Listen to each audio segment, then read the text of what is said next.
大家好，我係 Cinespot 動映地帶嘅影評人 Kantorates。今日咧又同 Michael 同大家去講評影視作品。嗱，咁今個禮拜咧，我哋都會同大家講翻三部戲嘅。咁啊，三部都係外語片，咁都有啲話題之作啦。即係好似我哋第一部會講嘅就係呢個西片《罪人們》啊，《Sinners》。咁呢部戲之前喺美國上映咧，票房係出奇地好啊。咁啊，對於啲黑人電影咧，其實即係香港觀眾有時就未必 buy 嘅。咁今次呢一套有冇啲突破咧？咁又同大家去講下啦。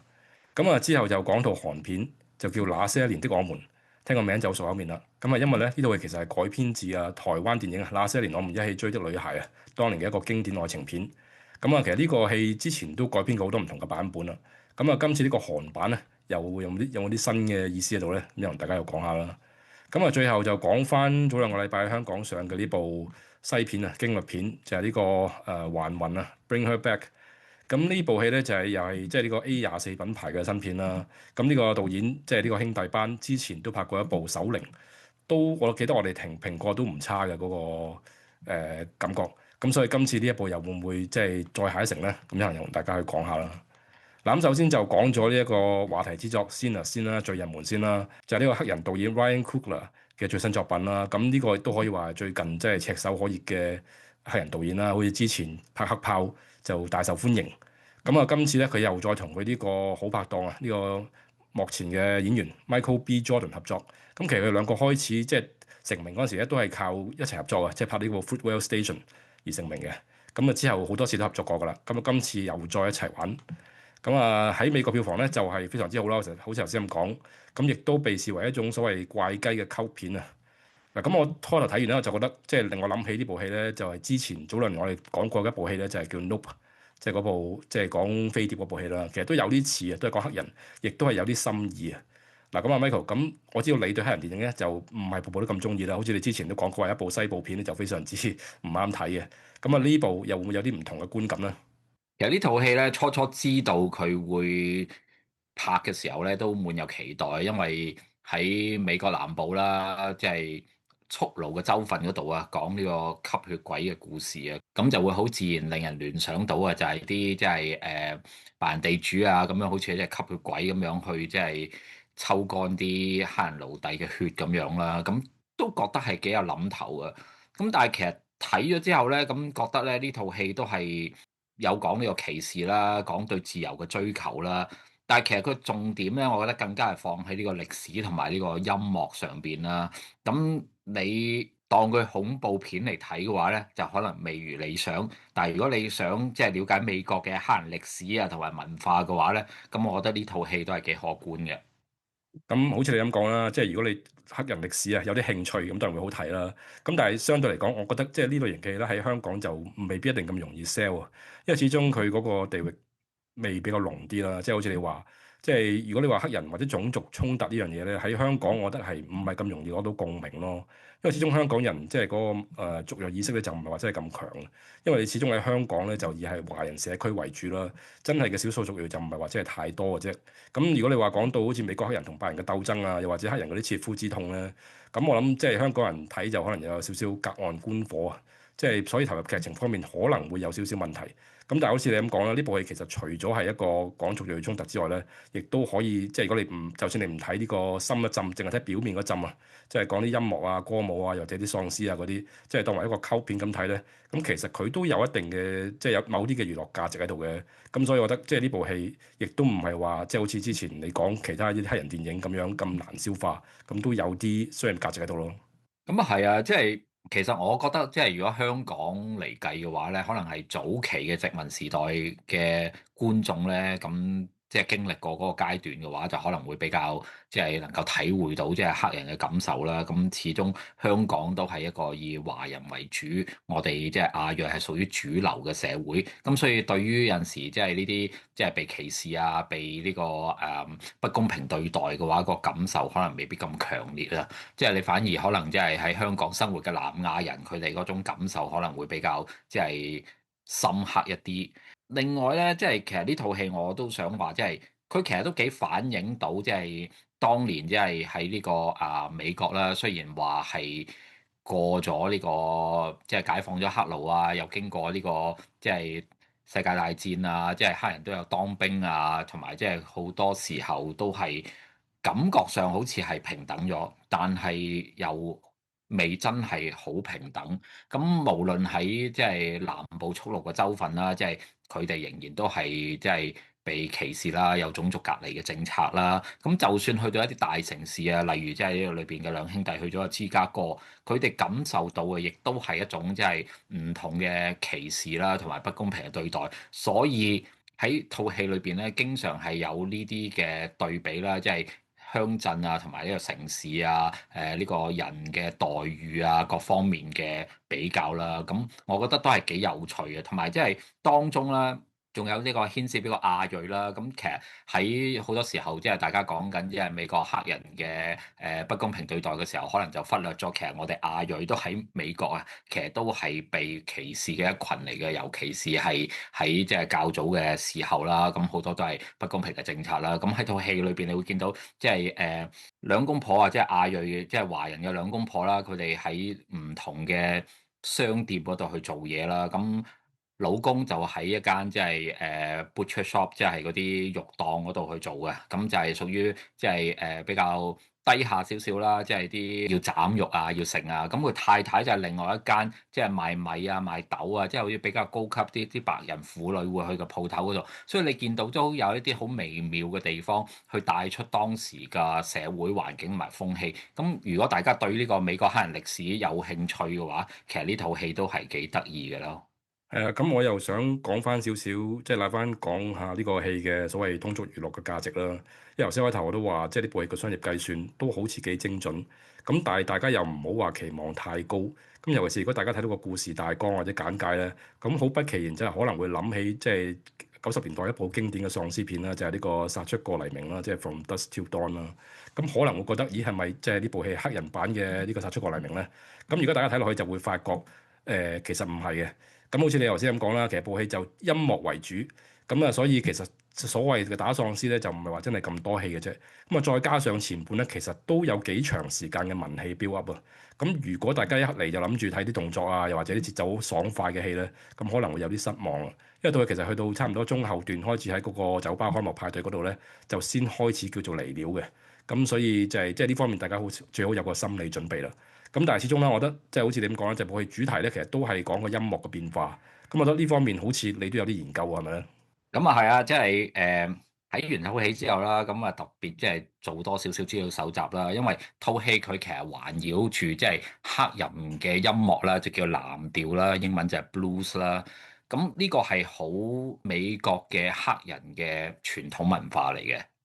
咁呢個文化咧，就係呢種音樂嘅即係形式啦，係由即係早期非洲啦，一路到佢哋即係跟住啲奴隸佢哋嚟咗美國，咁跟住再經過咁多年，即係俾人哋奴役啊，咁嗰種即係刻苦嘅生活裏邊去演變出嚟一種即係音樂嘅形式啦。咁有一啲係屬於即係反映翻佢哋嘅當時嘅心情啊、經歷啊，咁另外亦都加注咗一啲即係佢哋對未來嘅憧憬幻想啊，或者一啲即係好生活上邊嘅嘢。咁所以一路發展落嚟咧，其實喺之後嘅例如即係rock 啊、其他嘅爵士樂啊各方面嘅音樂，都有多少係受到呢個藍調嘅影響啊。咁同一時間亦都喺即係美國嘅鄉村地方啦，呢個即係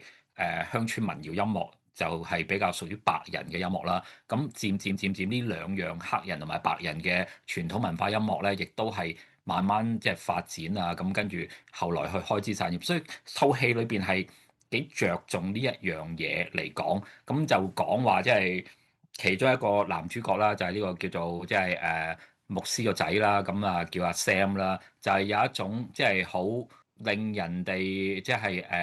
點講啊，聽咗可以繞梁3日嘅歌聲啊，同埋一個才能。咁呢一樣嘢亦都係吸引到呢個吸血鬼嘅注意啦。咁就希望去即係要攞咗呢個阿 Sam 佢呢個咁嘅才能啦。咁所以喺套戲嚟講咧，即係正如你啱啱講啦，如果大家係諗住睇《From Dusk Till Dawn》嗰類即係殺僵屍嘅電影咧，就會比較失望，因為其實僵屍喺呢一套戲裏邊咧係比較象徵意義大於呢個實際上係一個僵屍出去殺人咁樣咯。咁如果你講到象徵意義咧，咁其實呢部戲都算拍得幾用心咯，即係好多細節其實都有好多嘢啊，即係想反映啊，睇得出導演。咁啊，其實即係好似我自己即係觀察都有啲少少觀察啦，好似講到啲女性角色啦，我就覺得比較有趣嘅係咧，咁如果大家睇落去就發覺即係而家有少少劇透啦。咁喺佢裏邊咧，通常出事又或者係賴嘢嘅咧，都係一啲女人，仲要係一啲唔係黑人嘅女人。咁啊，當中有兩個角色都係咁而出事嘅，咁大家睇下就知點解啦。咁感覺上好似編導對即係啲女性咧有啲唔同嘅觀點啊。咁另外我知道亦都對宗教啊，又或者啊戰爭啊啲都有好多唔同嘅意思喺裏邊啦，係咪咧？咁係啊，其實呢套戲即係大家即係一睇都好能夠感受到呢個反戰啊、反宗教嘅信息喺度啦。咁裏邊都講好多係忠於自我啊，要追求自由啊，唔可以受呢個教條嘅影響啊。咁佢亦都帶出好多即係源自於非洲嘅宗教喺生活裏邊對呢個黑人社會或者對呢啲即係喺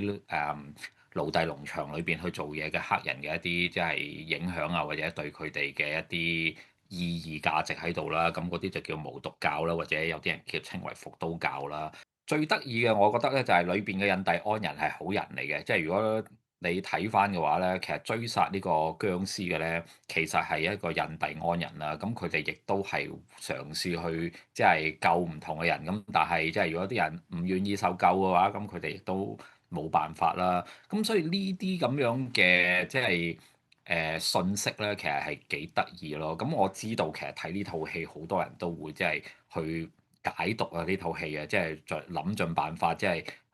導演啊，佢喺裏邊即係留咗好多伏筆喺度啊。咁啲人就會覺得啊，係咪咁樣咧？咁有陣時咁樣嘅電影啊，你覺得會唔會即係加強咗呢個觀影樂趣啊，還是有陣時影響咗呢個觀影樂趣咧？咁啊，當然係會加強樂趣啦。不過講到解讀呢樣嘢咧，我就即係呼籲啊，有啲建議啲觀眾咧，就算好中意解讀，其實都可以諗下，即係解讀之餘，即係當你解咗讀之後咧，咁係咪可以即係嘗試下將你解讀嘅內容去即係令到係對你個電影啊有一個更深嘅了解咧，更深嘅興趣咧，咁而唔係單純為咗解讀而解讀咧。咁我覺得即係如果你睇完套戲就純粹為咗解讀而解讀，又或者你解讀完之後就覺得人哋唔識解讀，就係唔識睇部戲。咁其實係冇乜意義咯。咁相反，如果解讀完部戲之後，令你對部戲嘅觀感係有啲升華，或者對成件事有個唔同嘅感受嘅話咧，咁我覺得即係呢個先係解讀嘅目的。咁就唔好話即係本末倒置啊！即係為咗解讀而解讀，咁就冇乜癮啦。今日最後咧，其實我都想講講啦，就係話，即係我覺得其實呢部戲對於香港電影咧，其實都有啲借鑑嘅意義啊。咁點解咁講咧？其實我哋之前幾個月都成日話，即係香港好多新導演啊，或者新電影啊，都成日拍啲好慘啊，或者反映社會艱難嘅情況啊嘅戲啊。咁其實即係呢類型嘅題材，其實你話係咪唔拍得又唔係嘅？咁始終即係而家社會氛圍，即係可能好多創作人都可能有好多嘢想表達啦，即係關於個社會。咁但係係咪可以諗一個比較兼顧到娛樂性嘅方法咧？即係好似呢部《罪人們》，其實佢講嘅題材都非常之沉重啦，即係講個族裔衝突啊，黑人點樣被壓迫啊，其實係好慘，即係好賺人熱淚啊。咁但係如果你睇部戲，你又唔會覺得話即係喺度好苦情啊，好悲情咁樣，而係相反會有個娛樂性喺度。咁我覺得荷里活呢樣嘢就係做得比較好啲咯，即係不論係你一啲比較 serious 嘅題材，佢都可以包裝到有一個商業嘅吸引力喺度。咁我諗即係如果香港電影真係要搞呢啲社會現實題材嘅戲咧，都可以諗下呢一方面，咁就唔需要下下都淨係賣慘。咁啊，大家都知啦，賣慘嘅戲即係雖然係話題性，但係個票房啊，又或者個觀眾反應都未必有咁好啊。咁所以即係呢個荷里活嘅形式咧，就可以借鑑一下啦。咁的而且確啦，即係呢套戲其實佢賣嘅係呢個希望啦，多過係賣慘啦。咁啊講開賣呢個即係感覺嘅話咧，咁呢一套戲咧就一定要講下啦，即係那些年的我們，即係台灣嘅那些年啊，呢個嘅韓國翻拍啊，絕對係呢個販賣呢個青春啊，同埋呢個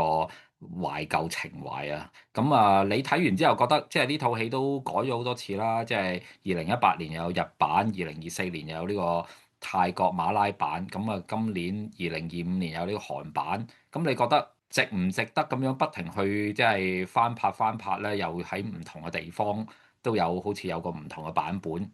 係啊，呢個戲其實當年啦，2011年喺台灣同埋香港上嗰時咧，係非常大受歡迎啊，甚至可以話一個現象級嘅電影啦。即係當年即係又捧紅咗啲男女主角啊，作家即係呢個導演啊九把刀，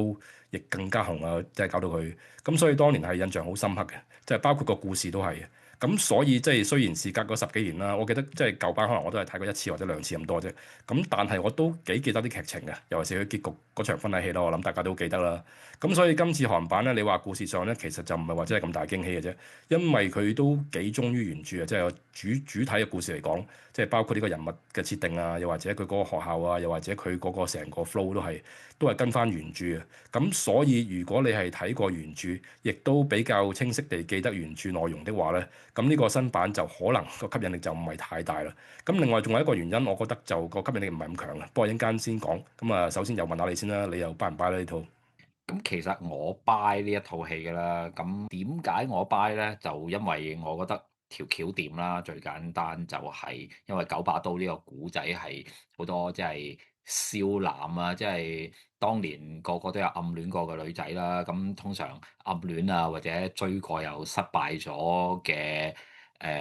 情況都比比皆是啦。咁大家都可能會好有一個幻想或者一個期望，究竟 what if？如果我哋溝到咗佢又點樣咧？或者即係會唔會即係有機會可以喺埋一齊咧？咁樣咁所以呢套戲係幾帶出呢個情懷出嚟嘅。咁所以我覺得無論係你喺唔同嘅地方佢哋嘅翻拍啦，加入佢哋嘅本地元素之後咧，其實都係幾能夠即係吸引到觀眾，尤其是係即係男性嘅觀眾啦。咁去即係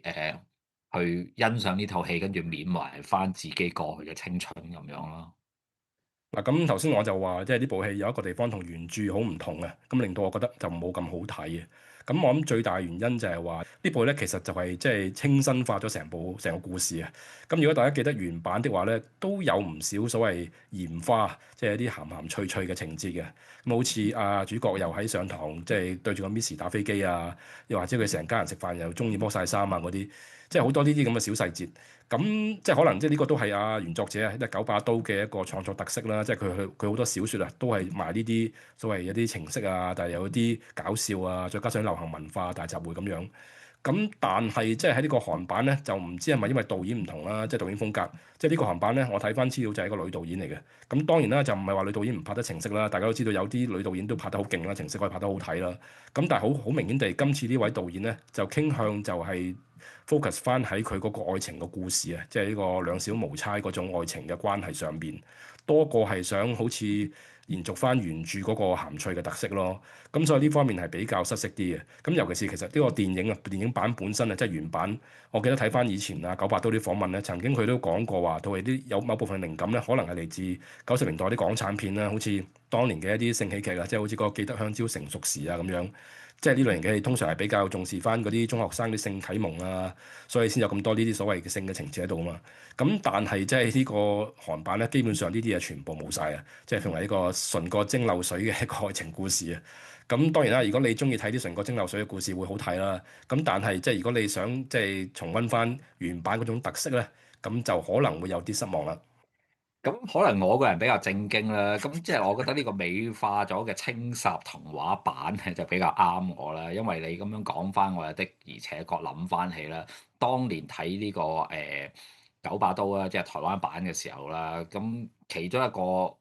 印象就係點解班僆仔成日打飛機咁樣？即係其實自己都係男仔啦，咁都知道即係你喺即係成長嘅時候啊，即係當你嘅荷爾蒙不斷增長啊，咁亦都真係經常有咁需要，有冇女朋友嘅話，咁好多人都會用呢個方法嚟解決。咁但係套戲裏邊有陣時就好似真係呢個打飛機係其中一個即係主題之一啦。咁當然九把刀係即係有少少性教育想喺即係加入佢套戲裏邊。咁但係其實喺嗰陣時睇，好似呢樣嘢，好似都係令到我有少少即係對呢套戲冇咁即係認真看待啦。咁反而睇翻呢個韓版咁樣，即係咁純情、咁清新嘅話，咁又俾我有一種另外嘅感覺。咁所以我都幾 buy 嘅咯，即係。咁啊，同埋呢部戲另一樣嘢，我就唔係話太 buy 嘅咧，就係兩個男女主角啊。咁其實今次韓版就揾咗啲偶像派去做啦，即係男主角就係呢個 B1A4 嘅隊長，就係呢個鄭振榮。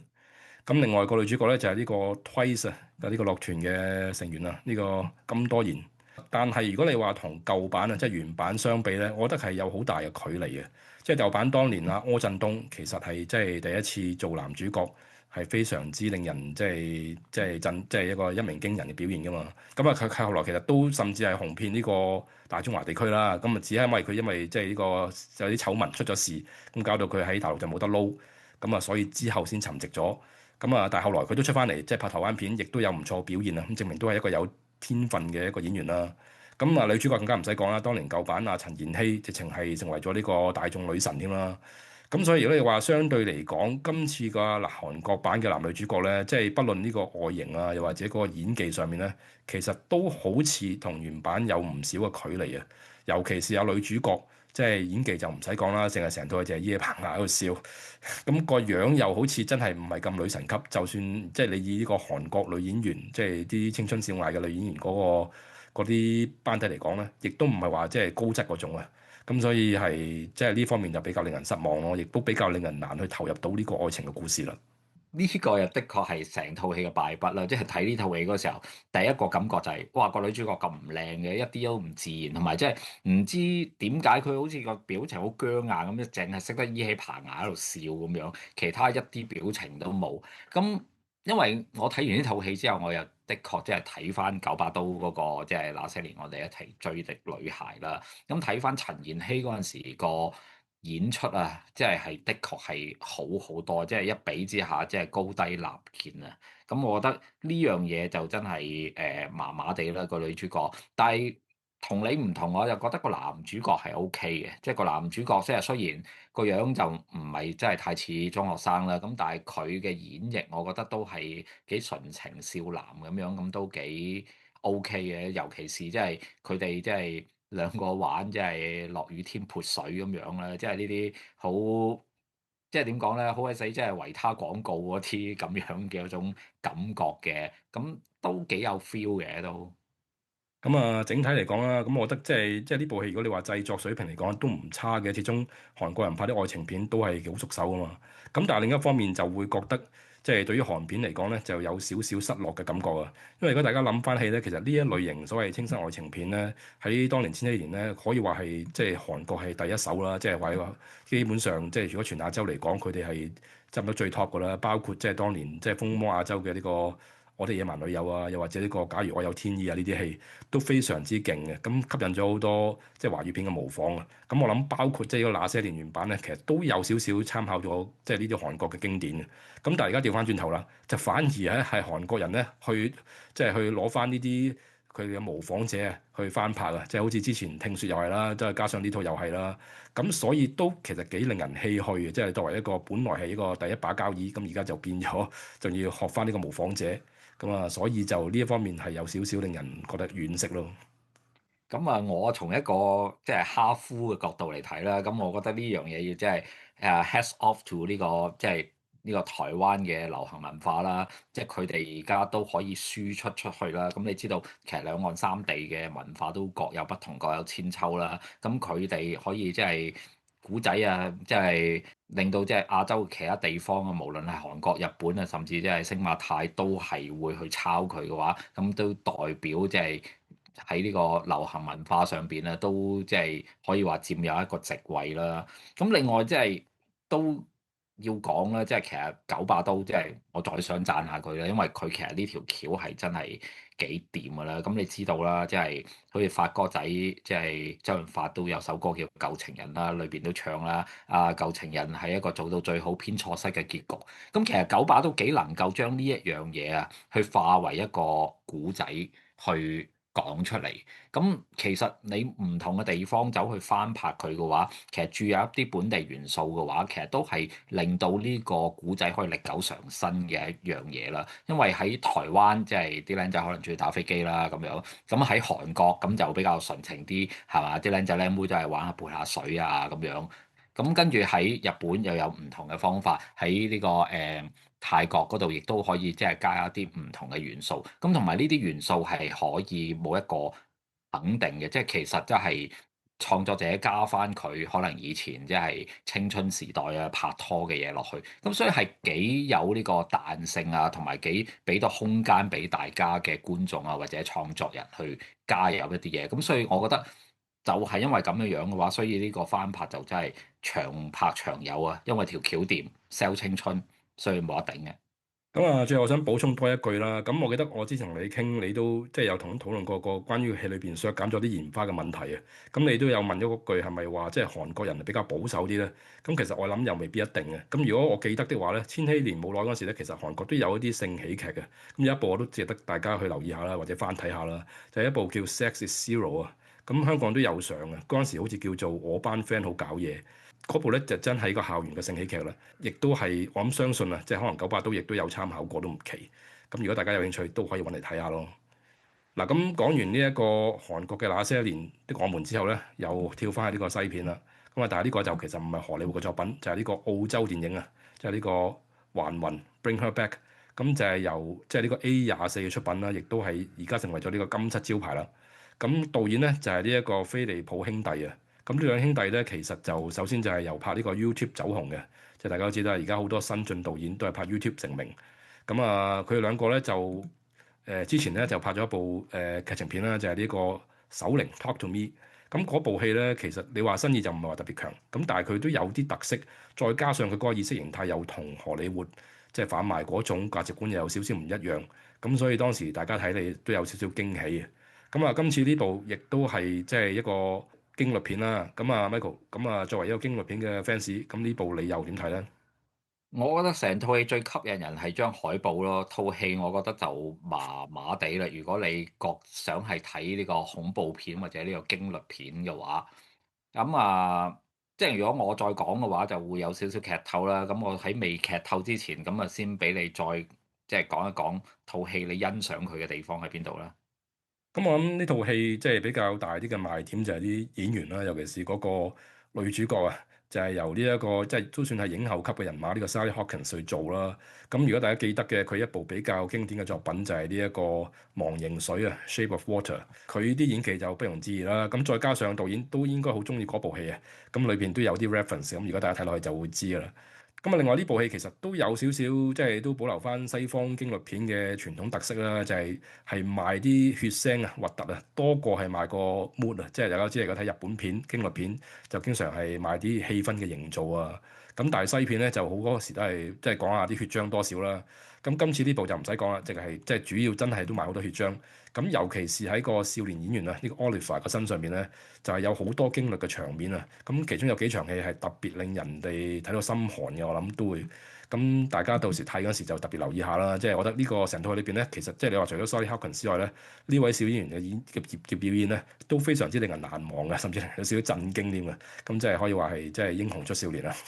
咁好啦，咁到我講下點解我覺得呢套戲即係作為一套恐怖片就麻麻地啦，咁就有劇透嘅成分，咁所以如果大家未睇嘅話，就暫時跳過先。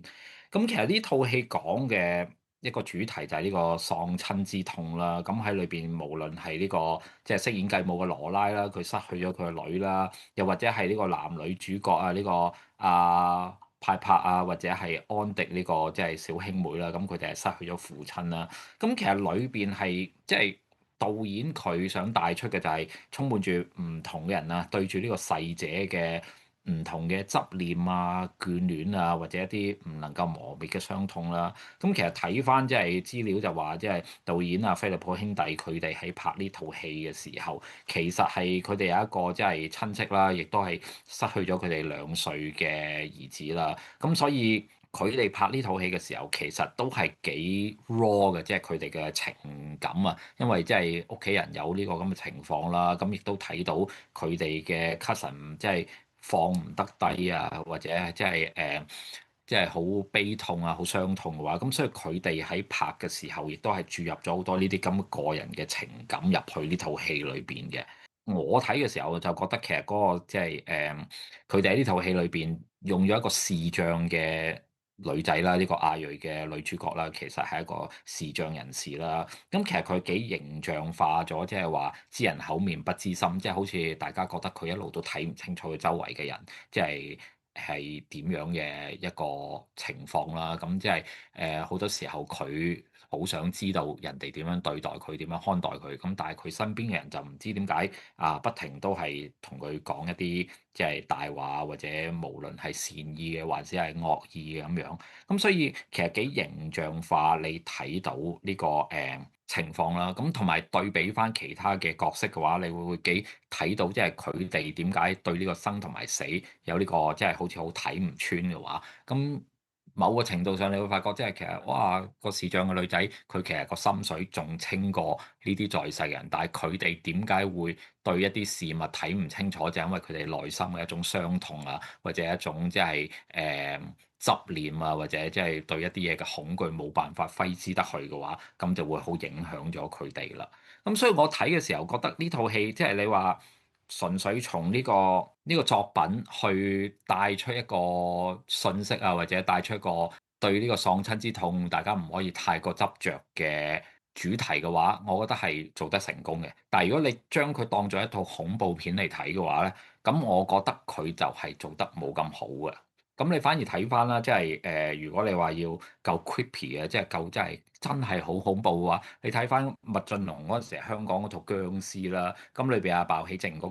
個角色啊，想將佢老公啊，即係死咗之後，將佢變回魂變翻生嗰一段啊，其實你嗰個恐怖片嗰個氣氛啊，同埋嗰個意識係更加濃嘅咯。咁但係呢套戲，我覺得佢嗰方面嘅氣氛營造就爭咗一啲啦。好，咁啊，今個禮拜三部戲你又點排咧？呢個禮拜嘅三套戲，我會排先拿第一啦，咁跟住第二套呢，我估就會排呢個那些年的我們，咁跟住最後就係呢個還魂啦。咁我就同你有少少唔同啦。咁啊，當然 Sinners 都係排第一啦。雖然我就其實唔係得超級中意，咁但係始終你成個嘅 production value 嚟講咧，呢部係最好啦。咁啊，第二部咧我就反而會排呢個還魂啊。咁啊，雖然我都唔係特別中意，咁但係相對嚟講咧，那些年的我們就更加令我覺得沉悶啊。咁再加上男女主角又唔係特別吸引，咁所以無奈地咧就排喺第三啦。好，咁今個禮拜嘅戲就講完啦。咁下個禮拜咧就再同大家講唔同嘅影視作品。如果大家中意我哋嘅節目咧，就請幫忙一下 like 同埋 share 我哋啲片啦。又或者記得去訂閱我哋嘅 channel 啊。咁另外，如果大家係中意聽聲音節目嘅咧，就可以去呢個 Apple Podcast，又或者係 Spotify 揾到我哋嘅節目啦。咁如果中意睇多啲文字影評，又或想補充翻啲資料嘅咧，就可以去呢個網站 cinespot.com 裏邊去查詢更多嘅資料啦。咁下次再同大家見面，拜拜。